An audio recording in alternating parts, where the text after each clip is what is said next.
Ketua Umum PSSI Erick Thohir ungkap jadwal kedatangan pemain abroad timnas Indonesia jelang berlaga di babak 4 kualifikasi Piala Dunia 2026 zona Asia. Dia mengatakan bahwa pemain abroad dari Eropa akan langsung kumpul di Arab Saudi pada 6 Oktober 2025. Ya, timnas Indonesia akan melakoni agenda penting babak keempat kualifikasi Piala Dunia 2026 zona Asia pada Oktober 2025. Sejumlah pemain timnas Indonesia yang abroad di Eropa seperti Jay Idzes hingga Calvin Verdong tentunya akan kembali diandalkan. Skuad timnas Indonesia saat ini cukup banyak dihuni oleh pemain yang berkarir di Eropa. Erick menyampaikan, mayoritas pemain timnas Indonesia yang berkarir di Eropa akan tiba di Arab Saudi pada 6 Oktober 2025. Waktu persiapan mereka pun cukup mepet jelang babak keempat kualifikasi Piala Dunia 2026 zona Asia 2026. Banyak pemain juga yang baru bisa mendarat yang main di Eropa itu tanggal 6 Oktober, 7 Oktober latihan, ucap Erick. Sebagaimana diketahui, perjuangan timnas Indonesia di babak keempat tidak mudah. Skuad Garuda tergabung di grup B bersama Arab Saudi dan Irak. Sesuai jadwal, timnas Indonesia akan menantang Arab Saudi terlebih dahulu di Stadion King Abdullah Sport City, Jeddah, Kamis 9 Oktober 2025 dini hari WIB. Kemudian, skuad Garuda akan melawan Irak pada Sabtu 11 Oktober pukul 22.30 waktu setempat atau Minggu 12 Oktober 2025 dini hari WIB. Timnas Indonesia sudah melakukan persiapan dalam menatap babak keempat, yakni dengan menggelar uji coba melawan Taiwan dan Lebanon pada agenda FIFA Matchday September. Hasilnya, armada Patrick Kluivert menang 6-0 atas Taiwan dan bermain imbang tanpa gol kontra Lebanon. Dean Zandbergen, striker yang kini membela klub VVV Venlo di Liga Belanda, mengungkapkan berbagai keunggulan yang dimilikinya untuk bantu timnas Indonesia. Dalam wawancara terbaru di YouTube Yusa Nugraha, Zandbergen yang memiliki keturunan Indonesia dari jalur neneknya yang berasal dari Depok, Jawa Barat, mengungkapkan minatnya untuk membela timnas Indonesia. Zandbergen, yang memiliki tinggi badan 188 cm, merasa keunggulannya sebagai pemain terletak pada kemampuannya duel di udara. Saya cukup tinggi sehingga bagus di udara. Tinggi saya 188 cm. Saya juga cukup cepat dalam jarak jauh meski di beberapa meter pertama tidak begitu cepat, ujar Zandbergen. Selain itu, pemain berusia 23 tahun ini juga mengaku memiliki ketajaman di depan gawang dan kemampuan visi bermain yang baik.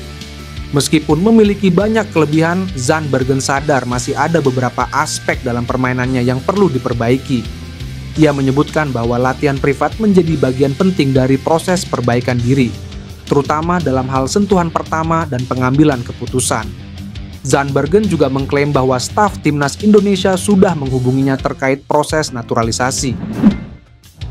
PSSI dikabarkan tengah membidik Tej Dalinga, striker muda Bolonya yang kini merumput di Serie A Italia, sebagai opsi pengganti Ole Romeni yang mengalami cedera serius.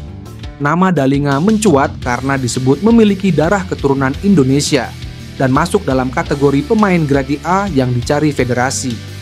Ole Romeni mengalami cedera pergelangan kaki saat membela Oxford United di ajang Piala Presiden 2025. Akibatnya, Romeni diperkirakan absen dalam FIFA Matchday di mana timnas Indonesia dijadwalkan melawan Arab Saudi dan Irak dalam lanjutan kualifikasi Piala Dunia 2026 zona Asia. Manajer timnas Indonesia, Sumarji, memastikan PSSI terus mencari pengganti yang sepadan. Fokus utama federasi saat ini adalah mendapatkan pemain keturunan dengan kualitas grade A. Tej Dalinga disebut masuk dalam radar karena performanya yang konsisten di level klub Eropa. Lahir di Groningen, Belanda pada 3 Agustus 2000, Dalinga memiliki tinggi badan 190 cm dan berposisi sebagai striker. Rumor keturunan Indonesia dari Tanjung Priok membuat Dalinga semakin menarik perhatian publik. Di media sosial, warganet ramai-ramai meminta PSSI untuk segera mengambil langkah konkret. Jika rumor ini benar dan proses berjalan mulus, Dalinga bisa menjadi tambahan signifikan di lini depan timnas Indonesia. Pengalamannya di pentas Eropa bisa membawa Garuda tampil lebih tajam dan kompetitif menghadapi lawan-lawan berat di ronde keempat kualifikasi Piala Dunia 2026. Jalan terbuka bagi Rizky Ridho untuk melanjutkan karir abroad atu ke luar negeri usai bek timnas Indonesia tersebut bertemu dengan agen Eropa bersama Kevin Dix. Rizky Ridho merupakan salah satu pemain Indonesia yang potensial. Banyak pemain timnas Indonesia yang berkarir di Eropa seperti Kevin Dix memberikan dukungan kepadanya untuk abroad. Kevin Dix bahkan bukan hanya omong kosong belaka, nyatanya pemain yang gabung ke Borussia Mönchengladbach mengenalkan Rizky Ridho ke agennya. Pemain Persija Jakarta itu berfoto bareng Kevin Dix serta sang agen yang bernama Hakim Slimani. Dari kabar ini menunjukkan bahwa Rizky Ridho bakal menemukan jalan andai ia ingin berkarir di luar negeri atau Eropa. Sebagai bek tengah andalan Macan Kemayoran, Rizky Ridho tampil konsisten sepanjang musim Liga 1. Ketangguhannya dalam membaca serangan lawan, kepemimpinan di lini belakang, serta kemampuan duel udara yang mumpuni menjadikannya tulang punggung pertahanan tim Macan Kemayoran. Bahkan, pelatih timnas Indonesia, Patrick Kluivert pun menjadikan Ridho sebagai pilihan utama di lini belakang Garuda. Akankah dengan pertemuannya bersama agen Kevin Dix bakal membawa Rizky Ridho berkarir ke luar negeri atau abroad? Patut dinantikan kejelasannya. Pemain keturunan Indonesia, Cyrus Margono ternyata tak menyerah untuk berusaha menembus timnas Indonesia. Walau sudah mendapatkan paspor Indonesia sejak tahun lalu, Cyrus Margono tak pernah berkesempatan untuk membela timnas Indonesia baik di era Shin Tae-yong maupun Patrick Kluivert. Jangankan untuk debut, untuk dipanggil pun tak pernah dirasakan pemain berusia 23 tahun ini. Namun Cyrus Margono tak pernah menyerah. Dia pun membuktikan diri bahwa dia bisa mengisi kekosongan kiper yang ditinggalkan Maarten Paes. Seperti diketahui, Maarten Paes disinyalir akan absen dalam kualifikasi Piala Dunia 2026 zona Asia pada Oktober 2025 jika cedera hamstringnya belum pulih. Walaupun Emil Audero tampil apik, namun Cyrus Margono tetap konsisten untuk menarik perhatian Patrick Kluivert. Terbukti dia berhasil membawa klubnya KF Dukakjini ke puncak klasemen sementara Liga Super Kosovo. Cyrus Margono tampil konsisten dengan terus menjadi kiper utama KF Dukakjini.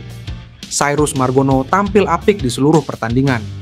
Bahkan di 3 pertandingan tersebut, Cyrus Margono mencatatkan hasil clean sheet yang menjadi modal besar untuknya menarik perhatian Patrick Kluivert.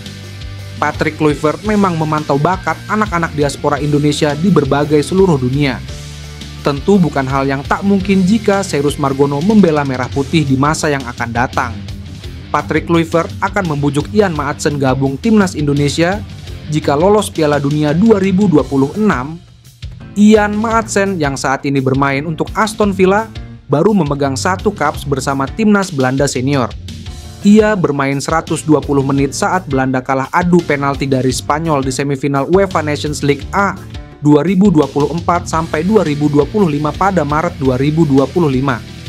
Ex pemain Chelsea ini bahkan mencetak 1 gol saat skor sama kuat 2-2 di waktu normal. Setelah itu, Ian Maatsen tak pernah lagi membela timnas Belanda senior di FIFA Matchday Juni dan September 2025. Apakah ini peluang timnas Indonesia untuk mengamankan jasa pemain yang bisa bermain sebagai fullback, wingback, dan winger ini? Ian Maatsen yang kini berstatus pemain Aston Villa memiliki harga pascar mencapai 32 juta euro atau setara 534 miliar rupiah. Harga pasarnya dijamin meningkat jika pemain yang membawa Borussia Dortmund lolos ke final Liga Champions 2023 sampai 2024 ini berhasil menjadi pemain reguler Aston Villa, plus bersinar di timnas Indonesia. Jika Ian Maatsen bisa dinaturalisasi, timnas Indonesia sangat diuntungkan. Sebab, pesepak bola 22 tahun ini dapat bermain di banyak posisi, mulai dari fullback kiri, wingback kiri, hingga winger kiri.